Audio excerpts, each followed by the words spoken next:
मध्य प्रदेश में conversion gang इसका खेल लगातार बढ़ता जा रहा है और अब ताज़ा मामला सामने आया है भोपाल के गांधी नगर थाना क्षेत्र से, जहां ईसाई मिशनरीज द्वारा हिंदू महिलाओं को धर्म परिवर्तन के लिए बहकाने की कोशिश की जा रही है। जानकारी के मुताबिक गांधीनगर इलाके में कुछ महिलाएं रुपए और सुविधाओं का लालच देकर लोगों को ईसाई धर्म अपनाने के लिए मजबूर कर रही हैं। लेकिन जैसे ही इसकी भनक बजरंग दल और हिंदू संगठनों को लगी, उन्होंने मौके पर पहुंचकर इस पूरे कन्वर्जन रैकेट का भंडाफोड़ कर दिया। बजरंग दल कार्यकर्ताओं का कहना है कि कन्वर्जन की एक क्लास चल रही थी, जहां महिलाओं को ईसाई मत के प्रचारकों द्वारा प्रलोभन और झूठे वादों के माध्यम से फंसाया जा रहा था। संगठनों की तत्परता से ये साजिश नाकाम हो गई और धर्मांतरण की कोशिश कर रही 3 महिलाओं को पकड़ लिया गया। इस दौरान जो वीडियो सामने आया है, उसमें आरोपी महिलाएं बजरंग दल कार्यकर्ताओं को धमकाते हुए ऊंची आवाज में बहस करती नजर आ रही हैं। वहीं हिंदू संगठनों का दावा है कि मौके से मिशनरियों से जुड़ा साहित्य, बाइबल और प्रचार सामग्रियां बरामद की गई। अब इस पूरे मामले की जांच गांधीनगर थाना पुलिस कर रही है। सवाल यह है कि आखिर मध्य प्रदेश में ऐसे कन्वर्जन मॉड्यूल बार बार कैसे पनप रहे हैं? क्या इन मिशनरीज के पीछे कोई बड़ी फंडिंग या नेटवर्क काम कर रहा है? अब देखना होगा कि पुलिस और प्रशासन इस कन्वर्जन गैंग की जड़ तक कब और कैसे पहुंचते हैं।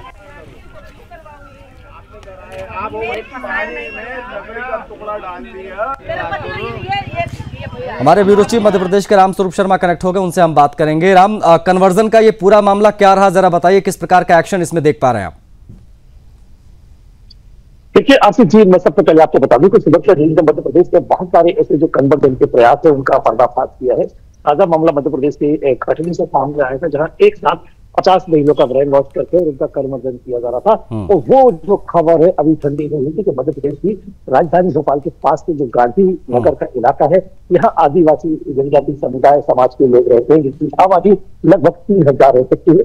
और ऐसी अशिक्षित और पिछड़ी आबादी के बीच ही जो ईसाई मिशनरी है वो अपना नेटवर्क पनपाती है और वो उसका से जो कन्वर्जन की गतिविधि है उनको संचालित करने का काम करती है। ताजा मामला गांधीनगर थाना क्षेत्र का है और यह एक कच्ची बस्ती थी और उसी कच्ची बस्ती में ईसाई मिशनरीज थी। 6 महिलाएं और कुछ पुरुष वहां पर लोगों का ब्रेन वॉश करके और उन्हें कन्वर्ट करने का प्रयास कर रहे थे।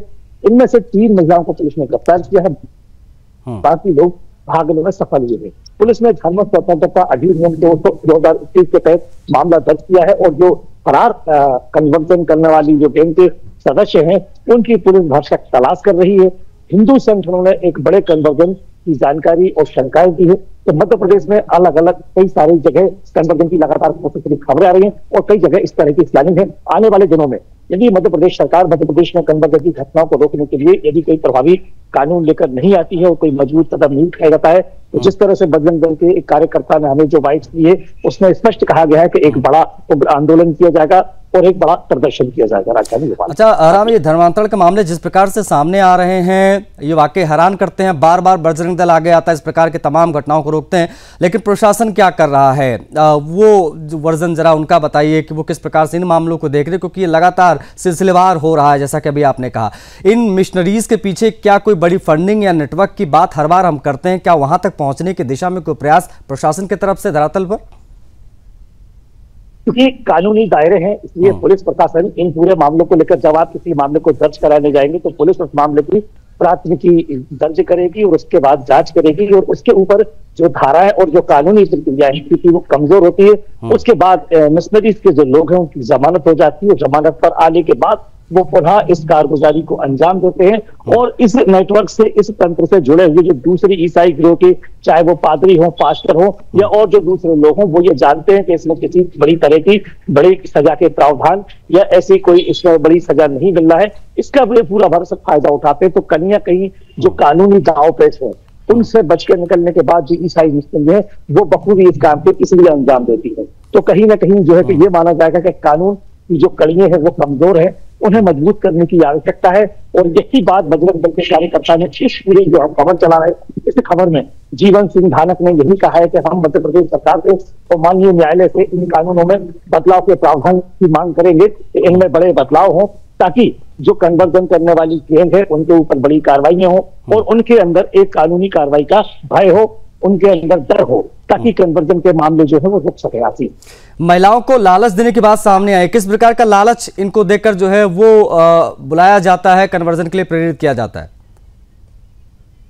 बिल्कुल, देखिए हमें आशीष धानक जो कि बजरंग दल के वरिष्ठ कार्यकर्ता हैं, उन्होंने जानकारी दी है कि 1 लाख से लेकर 10 लाख रुपए तक की फंडिंग किसी एक व्यक्ति को या अन्य लोगों को उनका ब्रेन वॉश करके और उसकी एक कन्वर्जन की पृष्ठभूमि तैयार करने की 1 लाख से लेकर 10 लाख तक की जो रकम है वो इनको दी जाती है, और उस रकम से ये लोगों का ब्रेन वॉश करना और उन्हें लोभ लालच देकर बीमारी से निकालने का काम करते हैं।